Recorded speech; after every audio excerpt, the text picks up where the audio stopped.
Hi, auntie. Hi. Okay, I'll call you back. Hey, Sunny. Come on, come on. কি ব্যাপার আজকে বেশ smart লাগছে? What's the matter? আন্টি আজকে কোন গেমটা খেলবো? গেম। তুমি কোন গেমটা খেলতে চাও? ডাইনেক্সো ম্যাক্স স্পিড। ওহো, এরকম গেম তো আন্টির কাছে নেই, কিন্তু আন্টির কাছে একটা খুব সুন্দর গেম আছে। তুমি কি খেলবে? এই হলো চার্ট পেপার, এই হলো রং পেন্সিল। এবার তোমাকে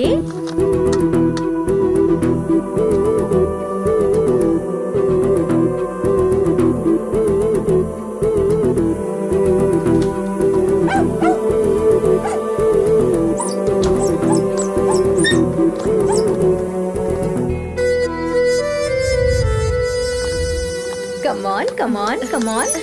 Yes. আপনার ছেলে খুব সুন্দর মিশে গেছে। ও কারোর সাথে এত ফ্রি হয় না, জানি না আপনার সাথে কিভাবে হলো। আচ্ছা সানি, আজকে আমরা আরো একটা ম্যাজিক ট্রিক শিখবো। ওটা না, চলো এখানে শুয়ে পড়ো। ঠিক আছে, এবার কি করতে হবে? সানি, ওদিকে তাকাও, মন দিয়ে দেখো। এখন আমি যা বলবো তাই করবে। এদিকে দেখো। এটা ম্যাজিক নাকি? সাইলেন্স। এবার মন দিয়ে দেখো। Yeah, I am coming right now. Yes, আজকের সেশন কমপ্লিট হয়ে গেছে। কালকে আপনি একা আসবেন, আমরা বসে কথা বলবো। সব ঠিক আছে তো ডক্টর? হ্যাঁ হ্যাঁ, ডোন্ট ওয়ারি, সব ঠিক আছে। Everything will be okay. Anybody in here?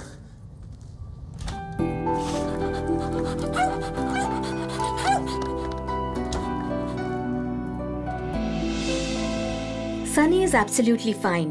Nothing to worry. Thank you god.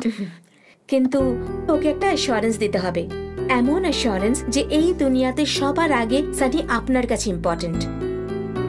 By the way, যদি সানির বাবাও এই ধরনের ব্যবহার করত তাহলে আমাদের কাছে ট্রিটমেন্ট করা সহজ হতো। ইউনো, প্যারেন্টিং এ 3টে টি খুবই important: touch, time and talk. এর থেকে বেশি সহজভাবে আমি বলতে পারবো না, ঠিক আছে? আপনি বলেছেন যখন, আমি সানির সাথে আরো বেশি সময় কাটাবো ডক্টর। কিন্তু সেটা যথেষ্ট না। আমাদের বাচ্চাদেরকে কমপ্লিমেন্ট দেওয়ার সময়, ওদেরকে উইশ করার সময় ওদেরকে ভালোভাবে হাগ করা উচিত, ওদের কিস করা উচিত, ওদের কথা মন দিয়ে শোনা উচিত। ওদের কাছে এর থেকে বড় গিফট কিছু হতেই পারে না। আমি তাই করব ডক্টর, কিন্তু মাঝরাতে হঠাৎ করে অদ্ভুত বিহেভ করে। ও এমনটা কেন করে? দিনের বেলায় ঠিক থাকে, কিন্তু রাত হতেই। আমি বুঝতে পারছি। বোর্ডিং স্কুলে সেদিন রাতে কি হয়েছিল জানেন? সানি কাউকে ভয় দেখানোর জন্য বাথরুমে লুকিয়ে ছিল না। সত্যিটা তো এটা যে ও সিরিয়াস ডিপ্রেশনে ছিল, আর তখনও খেয়াল করেনি যে ও বাথরুমে আছে। ওখানে ও একা বসে কাঁদছিল। ঠিক তখনই আরেকটা বাচ্চা ওখানে এলো, আর ভয় পেয়ে ও বাথরুমে লাইট জ্বালালো। আর লাইট দেখেই সানি ভয়ে চিৎকার করতে লাগলো, আর ওর চিৎকার শুনে অন্য বাচ্চাটাও ভয় পেয়ে পালিয়ে গেল। আর পালিয়ে গিয়ে ও ওয়ার্ডেনকে কমপ্লেন করলো। এটা বললো যে একটা ছেলে বাথরুমে চিৎকার করছে। কাঁদতে কাঁদতে সানি গার্ডেনে গেল। ও খুব কাঁদছিল। ওকে খুঁজতে খুঁজতে ওয়াচম্যান ওখানে গেল। ও সানিকে ডাকলো, চিৎকার করলো ওর ওপর। সানি ভাবলো ও ভয়ঙ্কর আওয়াজ করে ওয়াচম্যানকে ভয় দেখাতে পারে। ওয়াচম্যান গিয়ে ওয়ার্ডেনকে বলল যে সানির ওপর ভূতে ভয় করেছে। সানি ঠিক করলো যে ও এভাবেই থাকবে। আর যেটুকু সময় সানি ওখানে ছিল ওর খুব ভালো লেগেছে। The best moments in his life. Really? সানির কনফিডেন্স লেভেল নিয়ে তো কিছুই বলার নেই। যদি এই 3 দিন ওর জীবনে না আসতো তো I am very sorry to say this, Sunny হয়তো সুইসাইড করে ফেলতো। I know, I'll explain to you. প্রথম দিন যখন সানি ভয় পেয়ে বাড়ি থেকে পালিয়ে ওর ঠাকুমার বাড়িতে গিয়ে উঠল, তখন ওকে কেউ লক্ষ্য করে দেখেনি। ওর কোনো কথা না ভেবে, ওকে না বলে আপনারা ওকে বোর্ডিং স্কুলে দিয়ে এসেছিলেন।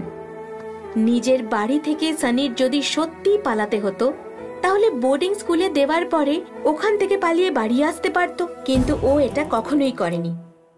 তো যদি এইসব বাড়িতে আসার জন্য না করে, এসব করলোই বা কেন? কারণ সানি কমপ্লিটলি ডিপ্রেসড।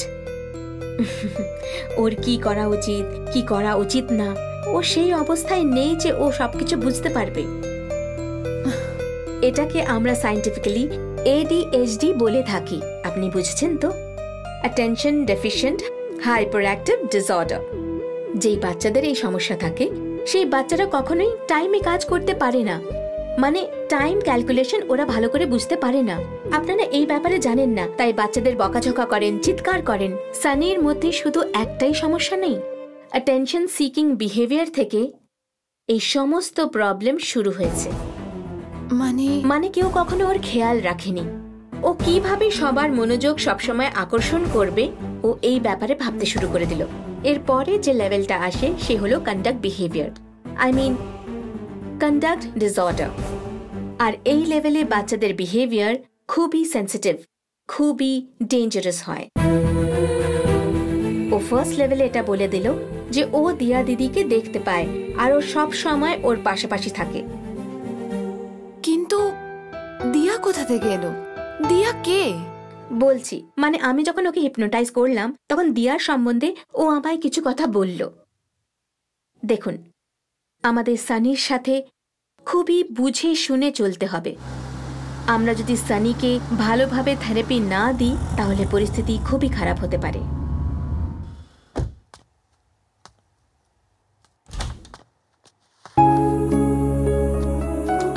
হাই মা।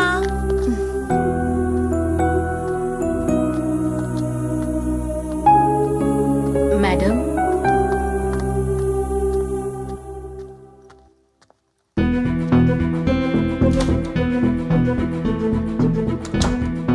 মা, আমার খিদে পেয়েছে। ফ্রিজ থেকে নিয়ে কিছু খেয়ে নাও। আমি ফ্রিজ থেকে কিচ্ছু নেব না। তাহলে রমাকে বলো, ও কিছু দিয়ে দেবে। বাবা বলো তোমার কি দরকার, আমি বানিয়ে দিচ্ছি। আমার কিচ্ছু দরকার নেই।